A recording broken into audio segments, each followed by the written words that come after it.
E aí, galera?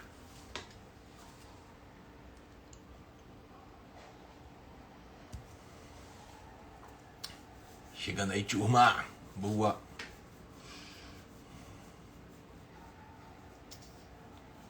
Boa noite, boa noite, boa noite, boa noite.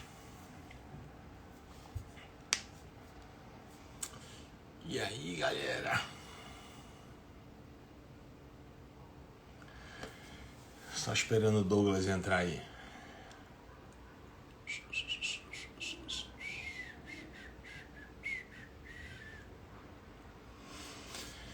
E aí, turma?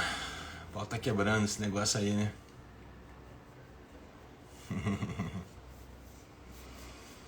Pau tá quebrando. Hoje vamos falar desse caso aí do estupro aí. Mas ó, já vou avisando, hein, galera. Todo mundo que tá entrando aqui é parceiro, hein? Sem frescurada, sem mimizada. Vamos falar numa boa. Sem ficar com doença. Beleza? Que eu tive vendo uns parceiros aí numa outra live aí, porra. Isso aqui a gente só tá discutindo um caso, entendeu? Então vamos nos conformes aí, sem frescurada.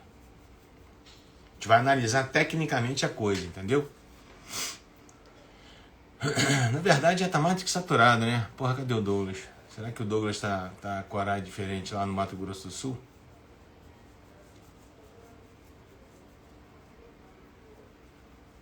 Ó, então assim, vocês já me conhecem, hein? Ficou de frescurada, deleto logo. Aí vai lá pra live do Lula.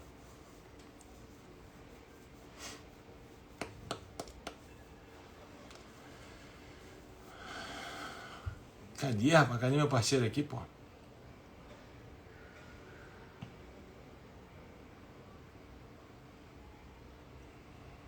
Boa, galera. Segunda e terça eu tava lá com a galera lá da PRF. Pensa numa academia de polícia padrão demais. Meu Deus. A gente tá acostumado a ver só lugar derrubado, né? Putz. Galera aí. E aí, a galera do BOP aí. Fizeram o CAT aí. Boa, boa, boa. CAT é topíssimo demais. Muitos anos já tive a oportunidade até de estar no batalhão no final do CAT e entregar o presente pro 01 do curso. Rapidinho aqui, galera. Já deve estar entrando, não sei o que tá rolando aqui. Deixa eu ver. Pera aí.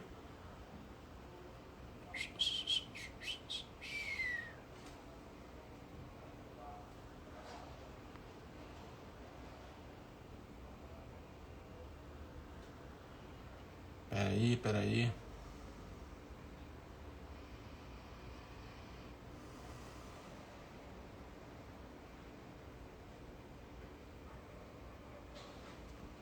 Pô, não tô entendendo. Será que o Douglas... Se tiver alguém do Mato Grosso do Sul aí, ó, me diz aí se vocês estão com horário diferente.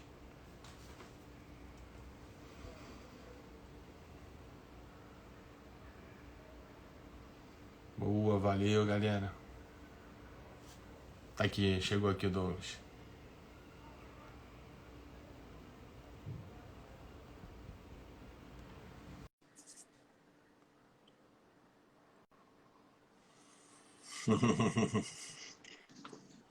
Fala, Douglas. E aí, meu mestre, essa força? Já tava expedindo mandado aí. Como é que você tá, Bom, irmão? Tranquilo? tudo na paz? Beleza, graças a Deus. E essa Ô, força, como é que Douglas, tá? beleza. A gente tinha um projeto hoje, né, de falar sobre júri, oratório, tal, mas aí surgiu esse negócio, né? Pois é, Esse caso aí do estupro, e a galera ferveu aqui querendo que a gente falasse um pouquinho. tá É, e eu, dominando, tá dominando a pauta, né? assim, já tá, na verdade, enchendo, né? Já tá saturando, né? Porque todo mundo tá falando a mesma coisa. Chega um Então, ponto aí que satura também. comentei contigo, eu tava Mas, montando até um template para responder isso daí, né? é... Então, assim, eu já até tá. A galera que me segue aqui é tudo parceiro, é tudo fechado, é tudo amigo, mas eu já falei aqui, começou com frescurado, começou a xingar, começou a falar um monte de coisa aqui, já bloqueio, deleto, vai lá pro raio que pata. Então, É por assim, aí. é. Então a gente vai discutir. tecnicamente, né, o que que rolou, essas coisas todas. Primeiro que a primeira coisa que eu queria entender, na Sim, verdade, independentemente do que rolou naquela audiência, que a gente vai discutir isso depois, primeira sim. coisa que eu queria entender, como é que o Intercept tem acesso a uma audiência que corre em segredo de justiça? Porra, Primeiro, meu irmão, pensa, pô, fala sério, né? É claro que esse é um caso que teve uma repercussão fortíssima. Meu irmão, mas isso aí é um absurdo. Isso é um absurdo. Então, a primeira coisa, esses camaradas do Intercept, eles tinham que tomar na cabeça de uma vez para deixar de ser otário, para deixar de ser jacu. Porque Brasil inteiro tá, eles Brasil inteiro acham tá que eles vendo podem humilhação, né? fazer o que eles querem. Então, eles É, podem entrar na nossa conta, podem entrar na minha conta, podem entrar na sua conta. Eles têm cobertura, né, do Supremo Tribunal Federal. É isso que está acontecendo? O pois é. Verdivaldo lá foi impedido de ser investigado pelo Gilmar Mendes, enquanto o Alan dos Santos lá, na Terça Livre, foi completamente devassado. Porra, então peraí, meu camarada. Então, independente, a gente vai discutir o caso aqui, viu, galera? Ninguém vai deixar de discutir, não. Mas, assim, não importa se postou parte ou não postou nada. Não pode postar, porque você está diante de uma audiência que ela corre em segredo de justiça. Segredo de justiça. É. Não pode postar um A, não pode postar uma vírgula. O cara não pode fazer nada. Entendeu? Então, isso quer dizer o quê? Que nem nas audiências com segredo de justiça você está seguro, você está resguardado. Então, a gente vai ver aqui que esse processo de vitimização que essa menina ela está sofrendo, ele se multiplica de uma forma assustadora nas redes Esse é sociais. que é o ponto, esse é que é o ponto. Entendeu? Então, Esse assim, ponto é esse ponto que me assusta, porque não é? isso ganhou muita difusão. Claro, pô. A sentença está lida por toda a comunidade jurídica e não Sim, ué. jurídica. Sim, Mas ué. além da sentença, muito antes da sentença, o depoimento dela, aquele momento em que Sim, ela foi sim, esmagada sim, ali, sim. aquilo a gente acordou vendo aquilo. A Ô gente Douglas, acordou vendo olha aquilo. só, o que teria sido correto, na verdade, nessa situação? A gente viu o que aconteceu naquela audiência. Me parece que aquela menina ela estava assistida por um assistente de acusação. Então, me parece, eu não sei se é exatamente isso. Se ela estava, de alguma forma, resguardada, aquilo que ela sofreu, ela tinha que mostrar numa corregedoria de justiça, ela tinha que mostrar no Conselho Nacional de Justiça, mas isso não teria a proporção que teve, maculando a imagem dessa menina. Então, a Sim, primeira coisa que está errada é isso. Aí eu te pergunto, quem foi o ordinário vagabundo na justiça que liberou isso para o Intercept? Então, a é. primeira coisa que você tem que pesquisar é isso. Então, antes da gente começar, na verdade, a mergulhar no que aconteceu na audiência, que a gente vai fazer isso aqui agora, porque a gente tomou, infelizmente, nós tomamos acesso a isso, que a gente não tinha esse direito, sabe, de violar a imagem dessa menina, porque Sim, ela, sim, ela tinha o direito de processar esses camaradas todos.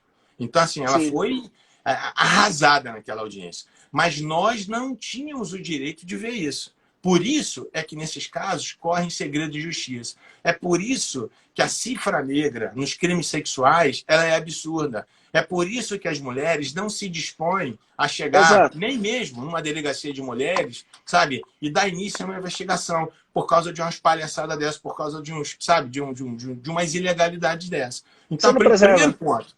É. Primeiro ponto é esse. Nós vamos discutir agora o caso, mas o primeiro ponto, irmão, esses vagabundos não tinham o direito de fazer isso com ninguém. Com ninguém. Porque chama-se segredo de justiça. É por isso que é segredo de justiça. Se não É, fosse, estava liberado, a audiência seria pública.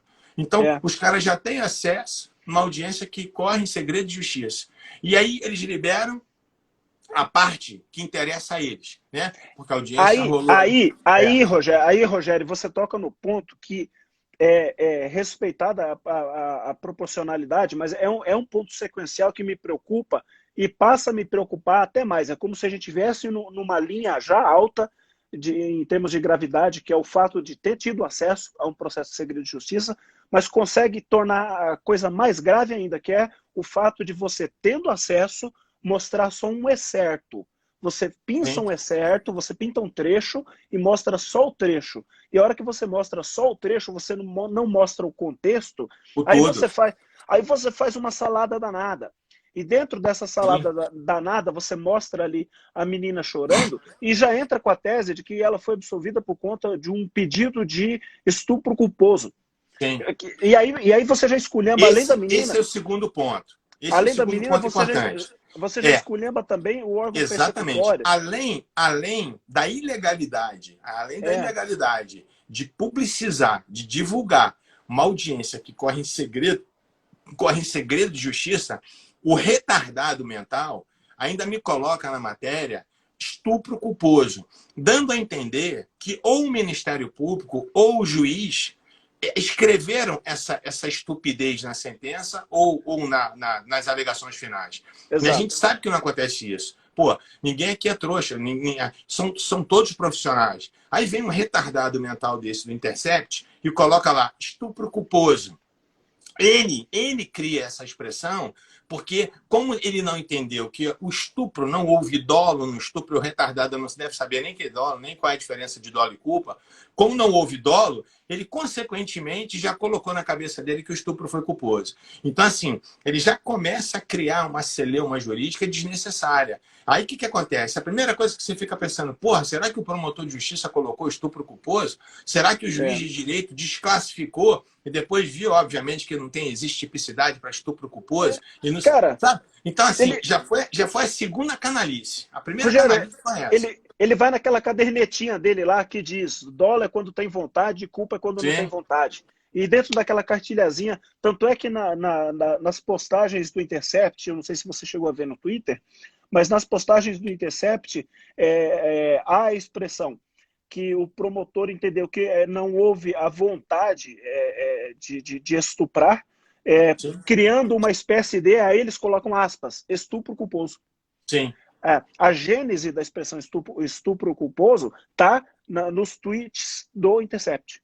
Sim, sim. É E depois que deu essa celeuma, eles vieram eles e tentaram genetizaram. consertar, dizendo que Exatamente. eles colocaram isso de uma forma jornalística para poder Sim. a população entender. Pô, isso Para é o pessoal cretinice, cara. entender, para Isso o é uma pessoal canalice. entender, para o pessoal Sim, isso entender. é uma tremenda canalice. E mais, É, eu tô aqui com a página deles aqui aberta, até do videozinho, né, que eles fizeram, eles já começam dizendo o seguinte, que depois o Ministério Público se contradizendo, o retardado não sabe que quando a gente oferece uma denúncia, porra, a gente tem que efetivamente imputar um determinado fato a alguém. No final, né, e aquilo, né, que a gente, na época, né, quando eu estudava para concurso, você via camaradas aí, processualistas fortíssimos, dizendo que o promotor de justiça, quando atuava no início da ação penal, ele atuava como parte, e no final, nas alegações finais, ele deixava, se despia da coraça de parte e vestia, né, a carcaça de custos leves. Então, no é, começo, eu sou parte, e no final, eu sou fiscal da lei. E fiscalizar a lei não é condenar um inocente nem absolver um culpado. Então, assim, mas como esses imbecis não sabem isso, o que acontece? Eles acham que o promotor tem que seguir até o fim com a denúncia. Ou seja, o promotor não pode mais pedir uma absolvição, o promotor não pode mais é, pedir uma desclassificação, e eles é, começam dizendo isso, nesse videozinho que eles fizeram aqui. é. Ah, porque se contradizendo. Que contradizendo, retardado? Como é que é contradizendo? A gente tem que dar início a uma ação penal e se inicia dessa forma mesmo. A única forma, o único jeito de você iniciar uma ação penal pedindo já, pugnando pela absolvição, é quando você sabe de antemão que o camarada é inimputável, que ao tempo da ação ou da omissão ele não tinha conhecimento da licitude do fato, e você pode, na inicial, na Eu não, denúncia, eu não posso formular a denúncia dizendo que eu tenho dúvida, cara. sim, pô. Entendeu? É, Então, assim, Douglas, então isso aí, o que eu percebi, cara, que isso aí foi, na verdade, você foi uma imagina, covardia com essa menina. meritíssimo Eles, juiz, sim, eu acho que o fulano no dia sim, tal, eu sim. não posso denunciar desse Entendeu? jeito. Eu Então, tenho que esses imputar. doentes aqui, cara, então eu É, tô vendo muita gente discutindo com relação ao que o advogado falou. A gente vai discutir isso aqui também, tá, galera? Se o tempo permitir aqui.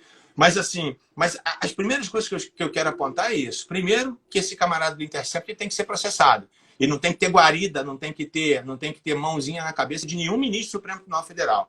Porque os outros jornalistas que defendem, né, legitimamente a democracia estão sendo processados. Havia um é. retardado desse aqui, expõe uma menina numa audiência que é segredo de justiça. Não, Começa mas por aí. aí não tem, Segundo, aí é conflito de garantias constitucionais, cara, tá violação da intimidade. Então, segundo, eles jogam uma expressão no ar, dando a entender que a justiça teve esse tipo de comportamento, utilizou esse tipo de expressão. Já começa errado por aí também. Sabe, e essa sucessão de erros. E terceiro, ainda fala, né, dizendo que a contradição da denúncia com as alegações finais. Porra, você é um doente. Então, um cara que não entende absolutamente nada. E o que ele fez? Isso que esse camarada fez aqui foi gravíssimo, gravíssimo. Ele expôs essa menina de um jeito, por isso que eu estou dizendo. Sim. Eu não estou discutindo o mérito, se a menina, né, foi estuprada, a gente não sabe, a gente não tem nem legitimidade para isso. Nossa, a gente não conhece o caso, o caso. Seria muita leviandade da nossa parte falar alguma coisa, mas assim, né, se aconteceu, não aconteceu, quem diz isso aí é a prova do processo. Mas, pô, eles não tinham esse direito, a começar por aí. Essa menina, ela tinha, pelo que a gente viu, essa menina tinha todo o direito, na verdade, até dever de entrar na corregedoria e punir, se aquilo tudo aconteceu, da forma como ela foi tratada em juízo. Sabe? Um desrespeito tremendo, você, porra, invertendo completamente os valores. Então, assim, ela está ali numa situação, sabe, de vulnerabilidade, na verdade. Então é por isso que eu falo, cara, assim, a vida inteira eu briguei com essas coisas, sabe, dessa situação efetiva realmente da vítima nos crimes sexuais, porque a gente tem uma cifra negra enorme, cara. Então, ela já passou por aquele momento complicado, aquele momento dificílimo que foi o ato da violência sexual, independente se a violência, né, se presumiu ou não se presumiu, independente dessa discussão, até do termo presunção.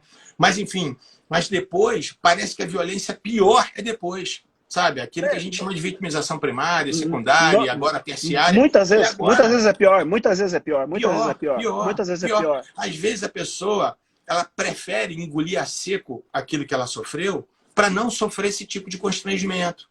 Então, assim, porque sabe o que acontece? Querendo ou não, quando uma mulher é estuprada, ô Douglas, fica uma mácula para a sociedade, já começa a olhar para essa mulher de forma diferente, entendeu? As pessoas já têm um tratamento de forma diferente. E muitas vezes o próximo nem olha para a pessoa diferente, mas ela acha que está sendo olhada diferente. Exatamente, é o psicológico dela que fica abalado. Ela se autoflagela, Sim. Não, e outra coisa, e assim, é porque a gente não tem estatísticas sérias, dados estatísticos sérios com relação a isso. Mas a quantidade de mulheres que se matam, que se suicidam por conta de estupro é uma coisa absurda, é uma coisa assustadora. É que no Brasil a gente não tem cálculo, a gente não tem verba suficiente para fazer todo tipo de estatística. Então vem não sei nem se eu chamo isso aqui de jornal, o que é esse papelete aqui, essa coisa ridícula, fazer isso com essa menina, achando que de alguma forma está ajudando. Pô, na verdade eles estavam querendo o que a gente está fazendo aqui. Falar esse nome ridículo aí o tempo inteiro, né, ganhando mídia. Mas, felizmente, a mídia, para eles, é uma mídia 100% negativa. Mas você sabe como é que eu vejo o papel desse veículo nesse cenário aí, cara? Aconteceu a situação, pelas razões que parecem óbvias, mas, enfim, pelas razões próprias da menina, naquele momento daquela audiência, com a pressão que o advogado impingiu nela, ela se fragilizou, isso é evidente, a fragilidade da menina naquele momento da audiência é evidente, ela foi alvo de uma pressão muito grande na audiência, transpareceu aquela fragilidade, o pedido ali de cessação daquela agressão dela transmite para nós um sentimento até de comoção, para nós que acabamos vendo indevidamente, ressalto, aquilo ali, e a partir do momento que os caras viram aquilo, eles enxergaram naquilo um grande peixe nadando no oceano, cara. Porque existe um espaço na pauta, existe um espaço para a tragédia alheia. Existe um espaço para execração das instituições, para execração do bem, para execração da mensagem do bem. Existe sempre um espaço para a maldade e para o sofrimento. Um quadrado no lead, um quadrado do Jornal da Vida, em que o mal tem que ocupar. E esses caras pegam e procuram isso. Quando aquilo ali apareceu, esses caras jogaram a melhor isca no melhor anzol, no melhor molinete e fisgaram isso daí e colocaram ali. A hora que eles viram aquilo ali, eles não pensaram duas vezes. E aí veio todo o contorno, né? Em torno veio todo o tempero na hora de oferecer esse peixe bem servido para nós, que foi a colocação do estupro culposo como tese, subtese acusatória que gerou a absolvição, vem a impossibilidade de absolvição, independente do que se conhece ou não dos autos, fazendo com que o drama da menina externado na audiência fosse necessariamente uma necessidade de condenação, quando a gente, na verdade, não sabe o que há nos autos. Os autos podem encerrar motivos para condenação ou encerrar motivos para absolvição, a gente não sabe. Isso é uma coisa que tem que ficar reservada a quem opera o processo e cria todo esse catatal de confusão que joga a opinião pública para lá e para cá, criando, na verdade, um processo. A única coisa que é sólida nesse processo, Rogério, é a exposição da menina. É a exposição da menina. Ela que está pagando o preço de toda essa confusão, porque o papel de hoje, o jornal de hoje, embrulha o peixe de amanhã. Sim. O jornal de hoje embrulha o peixe de amanhã. Daqui 3 ou 4 dias eles acham outro escândalo, com outro segredo de justiça para noticiar, só que a menina vai ficar com a mácula dela pro resto da vida. Galera, eu tô vendo um monte de gente dizendo aí, não sei o que, do estupro culposo, não tem tipificação, papapá. Até coincidentemente o juiz, na hora de falar a respeito do dolo, o cara ele até se utilizou de um trecho do meu livro para a gente poder falar sobre elemento subjetivo, né? E assim, o grande lance que a turma tem que entender aqui é o seguinte: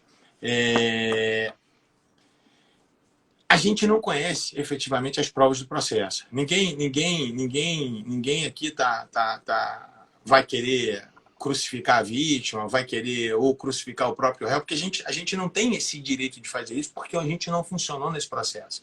Porque, inclusive, é um processo que a gente sabe que correu, ou pelo menos teria que ter corrido, em segredo de justiça. Então, assim, era a ideia. Quando surgiu essa celeuma toda, por conta, efetivamente, aí do que essa mídia maldita aí chamou de estupro culposo, foi porque não se conseguiu vislumbrar, segundo a decisão do juiz, que a gente deu uma olhadinha nela aqui, não se conseguiu visualizar o dolo com relação aos elementos que diziam respeito ao chamado crime de estupro de vulnerável. É simples assim. Então, quer dizer, para que haja o crime de estupro de vulnerável, todos aqueles elementos do tipo têm que estar presentes. Fala assim um parágrafo primeiro, só para a galera poder se situar. Fala assim, o caput fala: ter conjunção carnal ou praticar outro ato libidinoso com menor de 14 anos. Bacana, isso é um dado de natureza objetiva, independente de que a gente fica vendo essas discussões absurdas de tribunais aí. Né, o camarada namora com a menina de 13, com 12, meu camarada. Não existe dado mais objetivo do que idade. Se o legislador fez uma opção político-criminal por um tempo, acabou. Não fica inventando moda. O legislador, entendeu? Você quer mudar a lei? Muda, irmão. Diminui para 5, para 4, para 3, para bebê recém-nascido, mas não enche o saco, porra. A lei fala 14 anos. E é 14 anos. Daí você começa a querer, né, modificar a lei, como surgiu o movimento já na década de 90 no Rio Grande do Sul, do direito penal alternativo. O cara não se conformava com a lei, ele queria fazer a lei da cabeça dele. Sabe? Então, assim, nós temos um dado objetivo que é a idade. Não existe mais dado objetivo do que isso. Não existe a famosa mulher adulta de 12 anos, né? Não existe, né? Não. Então, assim, aí beleza. Aí vamos para o parágrafo primeiro que fala assim: incorre na mesma pena quem pratica as ações descritas no caput, ou seja, a conjunção carnal ou qualquer outro ato libidinoso. Aí vem, com alguém que, por enfermidade ou deficiência mental, não era o caso da menina. Já não era do caput, ela tinha 21 anos, também não tinha nenhuma enfermidade ou deficiência mental. Beleza. Não tem o necessário discernimento para a prática do ato, ou que, por qualquer outra causa, não pode oferecer resistência. E aí a gente fica nessas duas últimas expressões. Não tem o necessário discernimento para a prática do ato, ou por qualquer outra causa não pode oferecer resistência.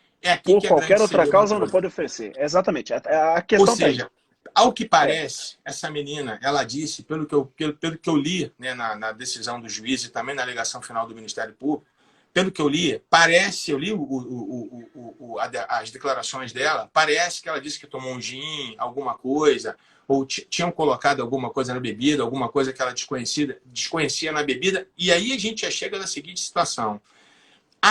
entre aspas, embriaguez, e para ser nessa situação aqui tem que ser completa, não é qualquer tipo de embriaguez. Se você entender que qualquer situação se encaixa na última parte aqui, nunca mais você vai encontrar com alguém num bar, num restaurante, tomar um vinho, ficar alegrinho e ter relação sexual. Nunca mais você faz isso, porque senão você vai cair aqui no estupro de vulnerável.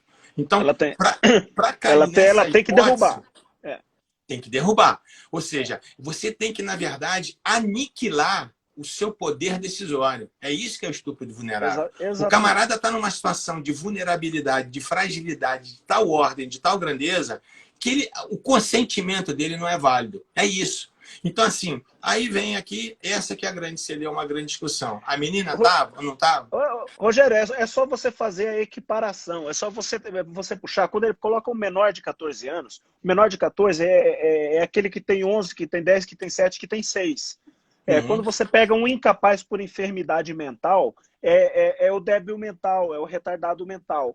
Quando você trata da embriaguez, é só você equiparar aquela pessoa que fica embriagada e passa a ter um comportamento de um débil mental. Sim. O embriagado que tem um comportamento de um débil mental não é o embriagado que tomou uma cervejinha. Sim. Não é o embriagado que tomou um drink. Ô Douglas, e tem muita gente, o embriagado que chapou. Tem muita gente que é tímida, que só corta um pouquinho o seu freio inibitório quando o camarada toma uma. Entendeu? E aí quer dizer que nesse caso também, quando o cara ficou mais alegrinho, ele ficou... Pô, isso é estúpido e vulnerável? Então, é isso que a gente tem que ver, sabe? Então, para que a gente não comece a chegar a pontos de loucura, como a gente está vendo aí. Então, assim, o que a gente está analisando aqui, galera, é bom que vocês entendam, ninguém está falando de processo, ninguém está falando que aconteceu, que não aconteceu. Você faz uma linha de consciência aqui, ó. Acima dessa linha de consciência, você pode. Abaixo, você não pode. Essa linha de consciência aqui estão o quê? Estão os menores, a idade legal, a partir da qual a violência é presumida. Aqui você tem os incapazes por enfermidade mental e você tem aqueles que estão embriagados a ponto de não terem consciência do que estão fazendo. Só tem que estar suficientemente embriagado. Não é uma taça de vinho, não é uma taça de vinho que a gente vai colocar abaixo da linha, né? Exatamente. A tua clareza é solar nesse ponto. Então, e aí que vem as discussões, né, Douglas? A gente pelo que a gente leu, nós dois lemos tantas alegações finais, né? Foi uma alegação até muito longa, uma alegação de quase 100 páginas, né? E uma 5 tópicos, né? 5 tópicos, né? 5 tópicos, o cara dividiu bem, e depois uma sentença também longa, uma sentença com 50 páginas, 51 páginas, enfim. O que eu quero que a turma entenda é que a gente também já não pode sair xingando todo mundo, xinga juiz, xinga promotor, porque houve uma absolvição, porque houve... Não é isso, sabe? O que a gente viu, na verdade, ali, de forma ilegal, foi um massacre com relação à vítima. E é isso só que eu quero me ater. Não quero falar de absolvição, não quero falar de condenação, porque é leviandade da nossa parte. Nós dois somos do Ministério Público, a gente sabe que vai se meter no processo dos outros. Então, assim, sabe, você não está lá, você não participou da instrução, você não sabe absolutamente nada. Aí, de repente, a gente cai de paraquedas aqui, né, e já diz, não, o cara está certo, o cara está errado. Não é assim que funciona a justiça. Né? Fica dando parecer no processo alheio, né? Então, assim, agora, depois dessa miscelânea toda, depois dessa desgraça toda, a única coisa que eu acho que a gente pode discutir aqui, e viu, embora de maneira ilegal, foi a forma abusiva como a vítima foi tratada. Então, assim, eu fui, né? Você é promotor de júri, né? Há quantos anos aí, Douglas? Eu fui, além de promotor do júri também, minha vida inteira eu trabalhei no crime, já perdi as contas dos processos que eu trabalhei em crime de estupro, sabe? Então, assim, a gente sabe, na verdade, a situação de fragilidade da vítima. Então, eu acho que a vítima ali... E a gente sabe também que tem muitas situações de vítimas, na verdade, que elas não são vítimas de estupro. Mas até essas pessoas que chegam à justiça, qualquer vítima tem que ser tratada com respeito. Hoje eu vi até o Giovanni falando uma coisa muito interessante, assim, que já chegou o momento também desses garantistas hiperbólicos aí começarem a cuidar do lado da vítima. Porque, por enquanto, todo mundo só cuida do lado do réu. E, na verdade, quando a gente fala de parte mais débil, a parte mais débil no processo penal não é o réu. A parte mais débil do processo penal é a vítima, porra. E a gente sempre deixa a vítima de lado, entendeu? Então, assim, aí por isso que a gente fica vendo, muitas vezes, essas barbaridades aí. Eu escutei um áudio até do advogado, eu não o conheço, também não tenho autoridade para falar a respeito dele, Mas eu vi um áudio do advogado até se lamentando, dizendo que aquilo ali foi Rogério, colocado por parte. Oi. preciso fazer uma pausa. Você vai me entender. É a ordem da esposa aqui, ó. Minha esposa está pedindo para a live ficar gravada. Ah, beleza, vamos deixar. Ela entrou agora aqui e mandou uma mensagem. A Ariane Murad pediu para deixar gravada a live. Beleza, vamos sim, vamos sim. Tchau. Manda um abração para ela aí. Mas Valeu. então, eu acho assim, sabe, a gente viu ali, na verdade, aquilo que jamais podia acontecer no processo penal. Então, se a gente não faz isso com o réu, se a gente não se permite fazer isso com o réu, o camarada que matou alguém, o camarada que estuprou alguém, Mas o você camarada sabe, que praticou latrocínio, se a gente não faz isso cara, com o cara... Pô, outro dia eu estava vendo umas audiências de custódia, né? Não sei, nem quero citar aqui, que essas coisas me dão até asco. Chega o réu lá, um Zé Ruela qualquer lá, aí o juiz todo cheio de delicadeza. Ah, o senhor foi torturado? O senhor foi não sei. Como se ele fosse a parte boazinha do negócio, entendeu? é, E aí você vê a vítima e, entre aspas, que a gente não sabe, né? Não quero afirmar, nem concordar, nem discordar com isso, mas uma pessoa que já está fragilizada porque sofreu uma das piores infrações penais que tem no Código Penal, que é o crime de estupro, a gente vê a menina massacrada. Então a gente trata o réu com todo carinho, bota o cara pois no é. pedestal e Então, na hora de você prestar um socorro à vítima, ou pelo menos ser gentil, o mínimo de gentileza, né? Você faz isso. mas esse é um ponto que eu gostei de você ter tocado, porque de tudo que a menina falou, enquanto ela estava chorando lá, ferida, uma coisa que ela falou me marcou demais. Eu não sou muito de ficar oferecendo chazinho, bolinho para o réu, enfim, perguntando se ele quer massagem na hora do interrogatório, principalmente no plenário do júri, não. É, no plenário do júri, em especial, o interrogatório ele é bem assim, bem pragmático mesmo, porque principalmente no júri é a hora que eu preciso arrancar dele o que eu preciso para fazer a minha sustentação. Só que eu tenho uma coisa para mim, cara. Tanto no interrogatório judicial, que é gravado e pode ser mostrado depois, quanto no interrogatório em plenário, que é assistido pelos jurados, não só pelo fato de ser exposto depois, mas por mim mesmo, por uma questão de conforto meu comigo mesmo, por uma questão humana, eu não faço com réus de homicídio o que foi feito com aquela moça lá. A turminha está me pedindo para falar o que eu ouvi nesse áudio aí do advogado. Na verdade, ele está se justificando, mas assim, disse que as frases foram retiradas, né, de um contexto, mas, irmão, não tem contexto para aquilo ali. Não existe contexto, não existe frase, não existe argumento que se encaixe nas coisas que ele falou.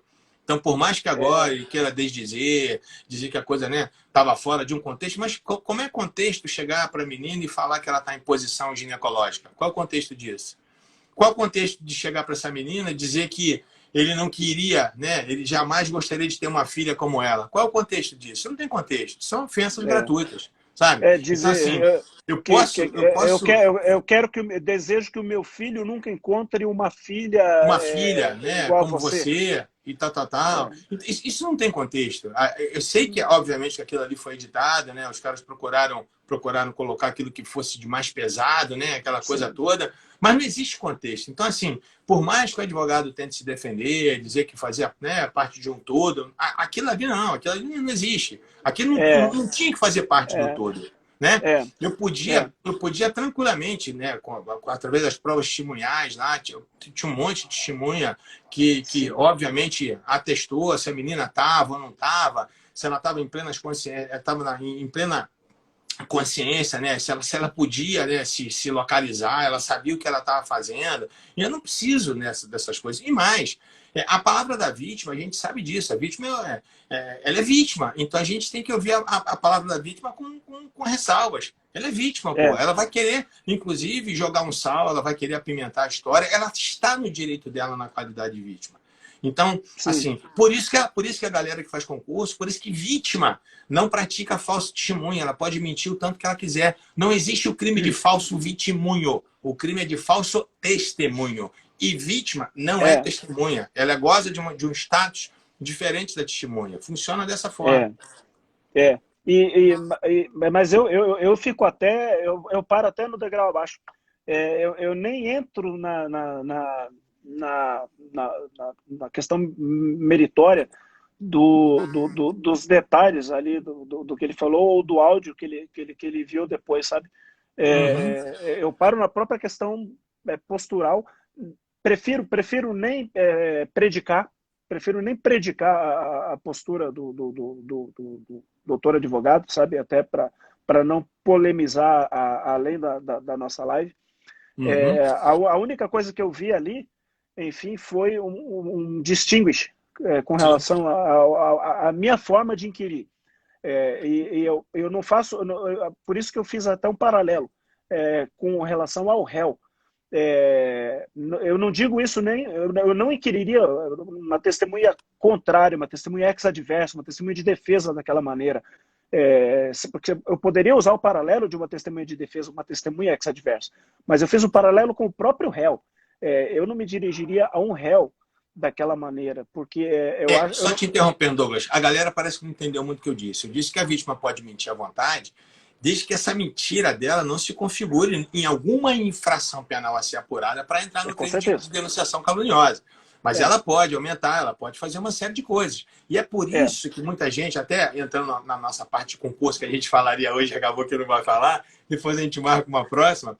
E é por isso é, que muitas vezes um camarada numa prova de concurso perde quando vai oferecer uma denúncia, o cara perde ponto oferecendo uma denúncia, por quê? Porque o camarada chega e coloca lá embaixo, rol de testemunhas. Aí vem, aí vítima, dois, fulano. Meu amigo, vítima não é testemunha.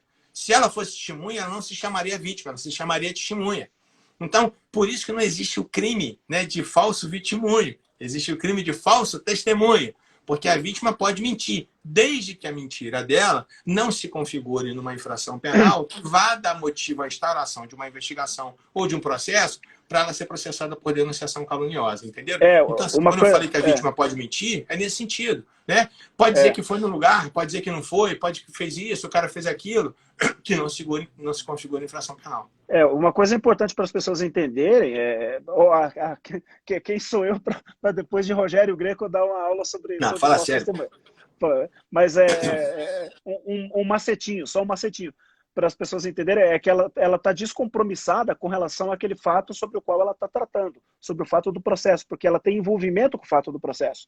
Se ela tem envolvimento com o fato do processo, esse envolvimento vicia o olhar dela sobre aquele fato. Então você não faz compromisso, por quê? Porque ela está desobrigada, ela tem envolvimento. Sim. Agora, isso não autoriza essa pessoa, por exemplo, a imputar um crime a uma terceira pessoa. Por quê? Porque aí ela está transcendendo essa linha do envolvimento e nessa hipótese ela vai, evidentemente, responder. Tô errado, professor? Que é isso, certíssimo. Quem sou eu? Mas então, Valeu. Douglas, é isso, né? Então a gente viu, na verdade, aí, independente do resultado, né, da ação penal, né, se absolvição, ou se podia ter havido uma condenação. Aí você ainda fica vendo, cara, umas idiotices. Acho que pareceu, não sei se foi fake aquilo, uma declaração, não sei se foi no Twitter do Alcolumbre, dizendo que eles iam no Senado fazer não sei o que para anular a sentença. Mas só tem doente. Vocês vão abrir Honestamente, cara. Os a caras se CPI, aproveitam de um momento político para falar asneira, cara. CPI do É duro de estupro ouvir. Hã? culposo. Vai ter uma Hã? CPI do estupro É. culposo agora. Então, assim, aqui a galera está dizendo, e a postura do magistrado? Eu tô um pouco assim, não querendo falar sobre a postura do MP e tanto a postura do magistrado, por quê? Porque esse pedaço que a gente viu, esse trecho que a gente viu, ele foi 100% editado. É, Então, é, eu senti o mesmo. assim, o trecho, tudo foi editado. Eles só colocaram aquilo que dava pancada na menina, porque era aquilo que eles queriam, né, realçar, mas eu não sei qual foi o comportamento do promotor. A audiência não se resumiu àqueles minutos ali, aqueles poucos segundos, na verdade, que a gente viu. Então, dizer que o juiz, né, foi omisso, ou que o promotor foi omisso, isso sim é leviandade da nossa parte. A gente só poderia dizer essa coisa se a gente tivesse acesso à audiência inteira. Então, você tivesse, ali sim, você estaria vendo o contexto, né? Quantas e quantas vezes, né? Você, Douglas, como promotor do júri, eu como promotor do júri, às vezes, né, no plenário, o advogado ia falar, ô, meu irmão, peraí, cara, não é assim não, meu camarada, respeita, faz isso, entendeu? Então, a gente, para poder dizer se realmente houve ou não houve algum tipo de omissão, porque ele está tudo editado. Então, dizer que o juiz não fez nada, aí vem o Gilmar Mendes dizendo, né, que tem que apurar. Não, talvez até tenha, sim, tem que apurar sim. Mas tem que apurar ou vendo, né, a gravação inteira. Não a gravação de um É, trecho editado como foi aquilo ali. me parece que foi pro CNJ a questão, né? Sim, Aí eu acho legal, porque aí o CNJ vai apurar isso e vai sim, sim. apurar vendo o todo. Porque Não, e eu tô te a falando gente. isso, esse lance de edição, Douglas, porque eu já sofri com isso. Então, É, assim, é, eu tive um vídeo meu editado, na verdade não foi assim, querendo me prejudicar absolutamente nada. Nosso querido irmão aí, o Rogério Sanches, colega nosso do MP, eu estava dando aula para o Sanches, e aí no curso de pós-graduação que o Sanches coordenava, e o Sanches pegou um finalzinho da minha fala, eu falando sobre terrorismo, explicando sobre terrorismo, um curso de pós-graduação, dizendo que, né, que na Europa, depois dos atentados de 11 de setembro, papapá, que aconteceram nos Estados Unidos, eles estavam discutindo a possibilidade do uso oficial da tortura. Eu explicando que tinham tese de doutorado falando sobre isso nessa época, se podia torturar oficialmente, se não podia torturar oficialmente, cada um com pontos de vista diferentes, mas assim, já cara, vi, já você vi viu isso? tudo. Já vi, Ah, não, já vi tudo, ah, já vi um pedaço. rapaz, eu nem me posicionei, obviamente que eu sou contra a tortura. O Doug, foi um festival de gente me xingando. Aí, na época, os caras pegaram as minhas fotos, assim, que eu tava, na época eu estava fazendo instrução de fuzil do BOP do Rio. Aí tinha as fotos na internet, eu atirando, não sei o quê, vestido de preto. Aí a galera começou, tá vendo? Ele é torturador, coloca saco na cabeça das pessoas. Cara, assim, então a galera viaja. Então, quando começou esse monte de negócio, estupro culposo, eu falei, meu irmão, peraí, cara, né? Eu tinha certeza absoluta que isso aí É, não tava na sentença, né? E nem é, na fala do MP. é. Mas falando desse lance do controle da rédea da audiência, a gente que faz audiência todo dia, e audiência criminal todo dia, a gente acaba percebendo o seguinte: o controle da audiência ele não é linear. Isso é uma coisa que as pessoas precisam compreender. Você não tem, o juiz não consegue ter, e tampouco o membro do MP consegue pugnar por um controle linear da audiência. Quando uma audiência esquenta, e essa foi uma audiência que esquentou, Uhum. você vai controlando, o juiz vai controlando, e de repente você tem uma investida mais quente, uma investida que Cadê o aquece a pai? audiência, uma investida que aquece a audiência, e dali a pouco o juiz puxa a rédea de novo. Dali a pouco você tem um outro pico, um outro galope, e o juiz puxa a rédea de novo. Até que chega lá na frente, você tem uma grande conturbação da audiência, em que acontecem várias coisas que Essa tumultuam, turma é e, barra pesada demais. e, Estou falando muito e, bobagem. e depois dessa fase de conturbação, o juiz puxa de novo a audiência na rédea. De forma que Uhum. você tem picos em que a audiência esquenta e ela volta para o normal. Então, daí a necessidade do contexto. Você tem que analisar isso no global Uhum. para ver que linha que forma. É como se fosse um eletrocardiograma. A audiência ela não corre linear, Sim, com sempre, certeza. sempre tranquila ou sempre bagunçada. Sim, O sim, juiz ele vai controlando. E é por isso sim, que você sim. não pode pegar. O depoimento dessa menina deve ter durado, Não, cara, sim, isso deve ter sim. durado 30, 40 minutos, 50 Ou minutos, sei mais, lá, eu calculei horas ali. ou horas. Sim, sim, Então, sim, possivelmente não foram horas naquele nível de tensão. sim, sim, sim. Então você tem que avaliar como um todo. Mas Hum. bom que foi para o CNJ e o CNJ vai fazer essa avaliação aí, né? Se o juiz, na linha geral, controlou a audiência ou não, né? Uhum. É bom que vá. Mas é isso aí, Douglas. Mas era. Isso Yeah. aí é só pra gente. Cadê o baiano? Eu fui falando agora do Bob, a galera não para de colocar as frases do filme. A turma é divertida demais. É, Pensa. Mas é. Mas é isso, Douglas. Então, assim, a gente ia hoje falar, né, sobre um pouquinho sobre júri, né? Sobre técnicas de oratória e tal, mas eu acho que a gente tem que marcar uma outra agora, porque o tempo já consumiu, nós já estamos aí faltando poucos minutos aí para a gente terminar.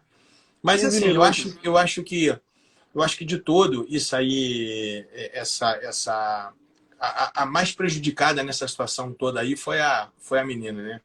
Então, com É, essa exposição aí dela, essa coisa assim absurda aí, essa coisa que podia ter sido evitada, né? Ela podia ter tomado as providências dela, com certeza ela tinha que ter tomado essas providências de levar o fato ao conhecimento da corregedoria, levar o fato ao conhecimento do CNJ, mas sem essa exposição toda. A gente fica vendo a turma falando aí, ah, não, mas ela queria, né? Ela queria exposição, queria mídia, queria isso, queria aquilo outro.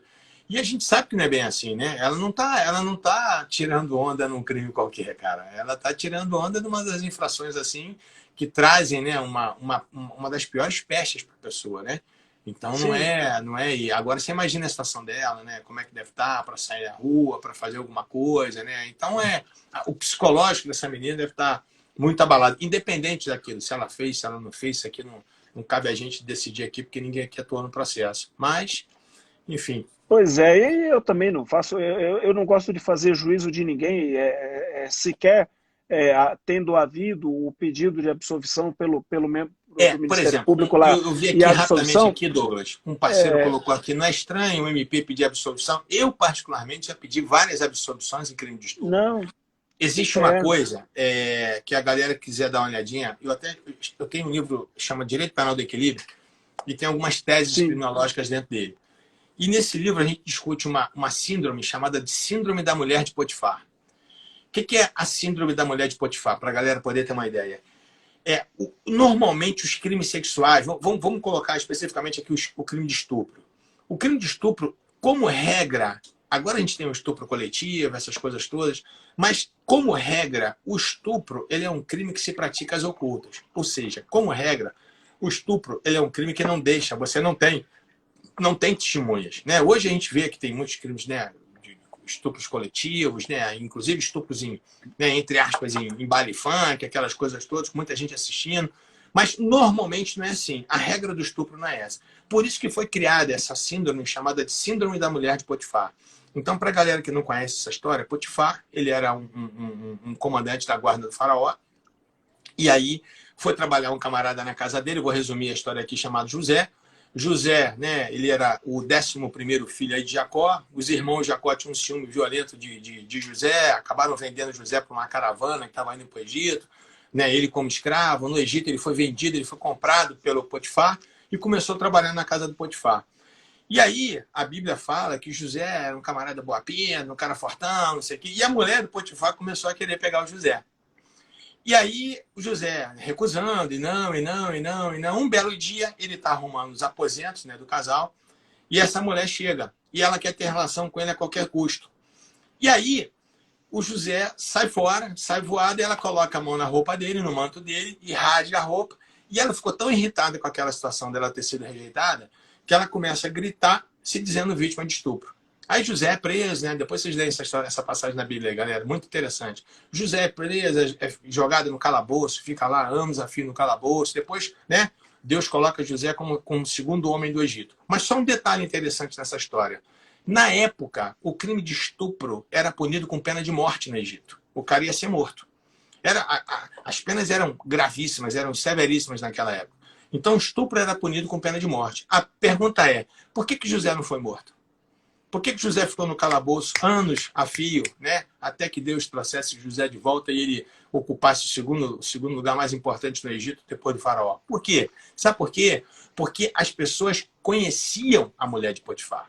Então, quando cria essa teoria de síndrome da mulher de Potifar, quer dizer o seguinte, quando você tem a palavra do réu contra a palavra da vítima, o que vai ser decisivo numa situação dessa é aquilo que a gente chama de verossimilhança da palavra da vítima. Ou seja, a palavra da vítima ela tem que ter credibilidade. Porque se a palavra da vítima não tiver credibilidade, o camarada vai ser absolvido. Se a palavra da vítima tiver credibilidade, dá uma olhadinha na história. Se a palavra da vítima tiver credibilidade, o camarada vai ser condenado. Aí você me pergunta assim, e o princípio do indúbio pro réu? O princípio do indúbio pro réu, da mesma forma que outros princípios, ele não é um princípio absoluto. Então, se você levar a ferro e fogo o princípio do indúbio pro réu, nunca você vai condenar alguém, por exemplo, no tribunal de júri, quando você não tiver unanimidade. Nunca você Exatamente. vai confirmar uma decisão no tribunal se não houver unanimidade dos desembargadores. Então, assim, o princípio ele cede justamente nessa situação. Então, nesse caso dessa menina, então, no meu caso, por exemplo, eu já pedi, né, algumas absolvições em crime de estupro, porque a palavra da vítima, na verdade, ela não tinha credibilidade. Então, muitas vezes, né, isso há 30 anos, coloca aí 30 anos aí, Douglas, a menina engravidava, os pais não sabiam que ela tinha tido relação sexual e ela, para se defender, ela dizia que tinha sido vítima de estupro.